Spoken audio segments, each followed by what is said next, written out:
Praise the Lord. இன்று காலை தியானத்திற்காக நம்ம பார்க்க போற வசனம் மத்தேயு 14:17-18. அதற்கு அவர்கள், இங்கே என்னிடத்தில் 5 அப்பமும் 2 மீன்களே அல்லாமல் வேறொன்றும் இல்லை என்றார்கள். அவைகள் என்னிடத்தில் கொண்டு வாருங்கள் என்றார். ஒரு அருமையான வசனம். அப்போ சீஷர்கள் ஆண்டவரை பார்த்து சொல்றாங்க, எங்கிட்ட இருக்கிறது 5 அப்போ 2 மீன் தான், இங்க எல்லாத்தலான ஜனங்கள் இருக்கிறாங்கன்னு ஆண்டவரை பார்த்து சொல்றாங்க. ஆண்டவர் அதை என்னிடத்தில் கொடுங்க அப்படின்னு சொல்றாங்க.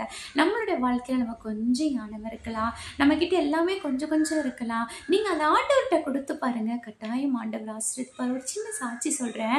என்னுடைய கேஸ் நான் வாங்கும்போது ஒரு சின்ன ப்ரேயர் பண்ணுவேன். அப்பா, இது எனக்கு நிறைய நாள் வரணும் அப்படின்னு நான் ஜெபம் பண்ணுவேன். நான் நிறைய டிஷ் செய்வேன். காலையில் எந்திரிச்சா டிஃபன், மத்தியானம் சாப்பாடு, 2 பொரியல், நைட்டு டிஃபன், வெந்நி, குளிக்க குடிக்க எல்லாமே அதில் தான் வைப்பேன். ஆனால் நான் ஆண்டவருக்கு முன்பாக சொல்கிறேன், எனக்கு ஒரு கேஸ் தீர 2.5 மாதம் மினிமம் ஆகும். அப்போ நான் யோசித்து பார்ப்பேன், ஆண்டவர் எனக்கு எவ்வளோ அற்புதம் செய்கிறாரு.